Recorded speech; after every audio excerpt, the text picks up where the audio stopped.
Imagine being buried alive in a coffin-sized box, deep in the ground, with only a few days' worth of air, food, and water, knowing that your survival hinges on the whims of your kidnappers.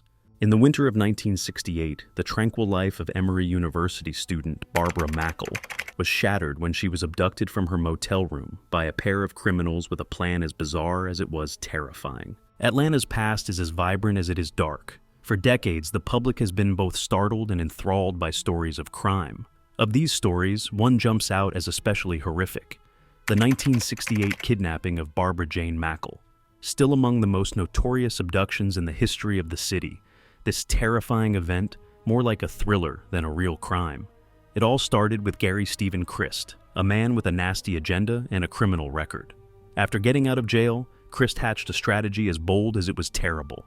His aim as young Emory University student Barbara Jane Mackle is the daughter of affluent Florida real estate entrepreneur. Krist intended to kidnap Mackle, bury her alive in a specially crafted box, and demand a large payback for her safe release. Krist and his friend Ruth Eisemann-Schier carried out their twisted scheme on December 17, 1968. Under cover of police badges, the two knocked on the door of the Roadway Inn room where Barbara was lodging her mother. They created a narrative around Stuart Hunt Woodward, a friend of Barbara's, getting in an automobile accident. Barbara and her mother let them in, believing the pretense. The dream started after she was inside. Krist and Eisemann-Schier chained and guessed Barbara's mother after rendering her unconscious from chloroforming. Then they focused on Barbara, who was forced at gunpoint into the rear of their waiting vehicle. Still, the dread did not stop. Driven to a remote pine forest off South Berkeley Lake Road in Gwinnett County, close to Duluth, Krist and Eisemann-Schier drove Barbara. They buried her alive there in a small trench. Still, this was no typical tomb. Krist had built a fiberglass reinforced box and outfitted it with just enough to keep Barbara alive, at least temporarily. The box had a little food, an air pump, a battery-powered bulb, water laced with sedatives. She had fresh air from 2 plastic pipes stretched from the box to the surface. Designed to keep Barbara alive just long enough for Krist and Eisemann-Schier to negotiate their ransom, it was a deliberate and brutal arrangement. Delivered to Barbara's father, the ransom demand was $500,000, a startling amount at the time, about $4.3 million now. Paying up would release Barbara, and the scheme was simple. But events did not go as Krist had hoped. A police cruiser passed the drop place, spooking Krist and Eisemann-Schier, therefore ruining the initial effort at collecting the ransom. They left their automobile behind and shortly found out via footfall. Agents discovered vital evidence inside the car. Pictures of a man sporting a police helmet and the registration under George Deacon. The FBI much needed this vacation. Their search brought them to the University of Miami, where George Deacon proved not to be who he claimed to be. Actually, he was Gary Stephen Krist, a well-known criminal escapee from jail. More research turned out that Deacon, Krist's alias, was well known for creating eerily similar ventilated enclosures, exactly what Barbara was caught in. Ruth Eisemann-Schier was also noted by the FBI as Krist's close friend. A local Georgian man stepped forward with a crucial tip as the probe got more aggressive. Recently, he bought a little trailer and discovered some dubious documentation within. Among the records were letters directed to Gary Krist and George Deacon. Deacon was certainly Krist, according to fingerprints discovered on the letters that matched those in Krist's criminal record, therefore validating the FBI's misgivings. For Barbara, time was running short by December 20th. Knowing the net was closing in, Krist desperately called the FBI. He gave agents hazy directions to the funeral venue, leaving them searching for the precise place. The FBI rapidly established a base in Lawrenceville, the Gwinnett County seat, and started a large-scale search. Digging through the frigid, hard dirt with whatever equipment they could find, over 100 operatives dispersed around the region, Barbara was at last found and saved following a terrible hunt. Trapped in that tight box with just the most basic needs to last, she had spent more than 3 days down underground. Barbara remarkably survived the terrible experience. She was tired and dehydrated, but otherwise she was unharmed, a monument to her fortitude against unbounded fear. Mackle was terrified, yet she stayed shockingly strong all through her ordeal. She shared a basic but effective coping strategy when asked how she kept upbeat during her incarceration, and subsequently, She concentrated on the picture of Christmas spent with her family. Her spirits were kept strong, and she emerged from the ordeal free of any long-lasting psychological wounds by her relentless belief in her rescue.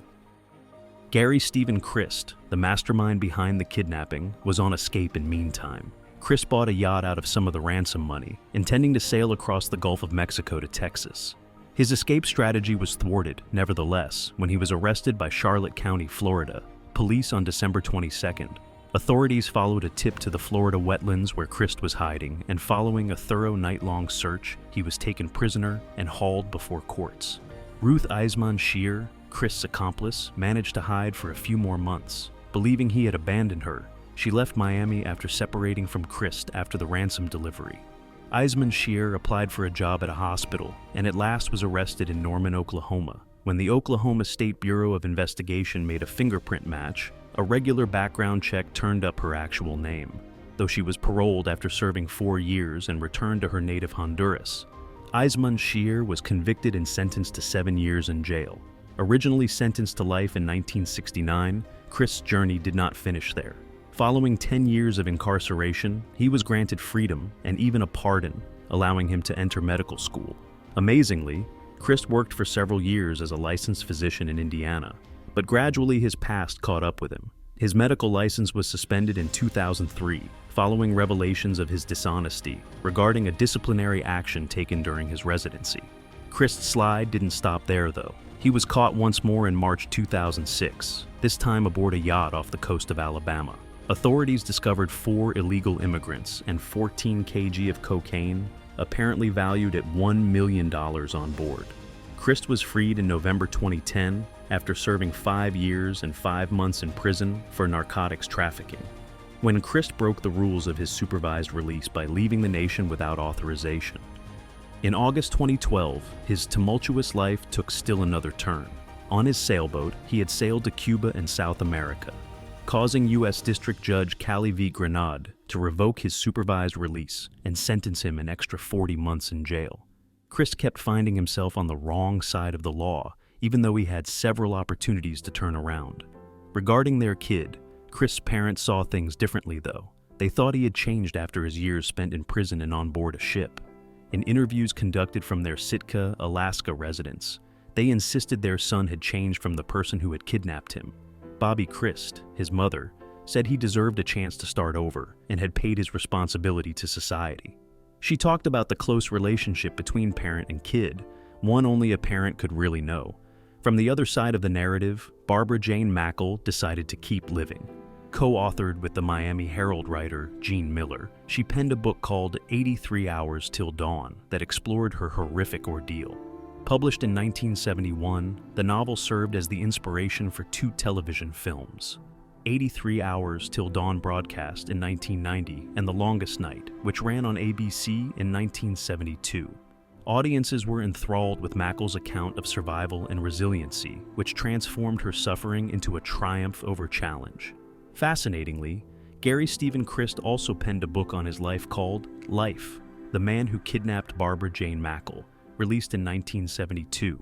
Krist's criminal history still stains him, even if he tries to provide his side of the story. Slightly inspired by the Mackle kidnapping, the 1973 exploitation film The Candy Snatchers helped to further ingrain the case into popular culture. Still among the most unusual and terrifying crimes in American history is the Mackle kidnapping. Although Barbara Mackle became a symbol of optimism and resiliency, Gary Stephen Krist's life reminds us of lost possibilities and unmet atonement. Those who hear the narrative of these 2 people, permanently bonded by one terrible occurrence, nonetheless find great mystery and haunting power.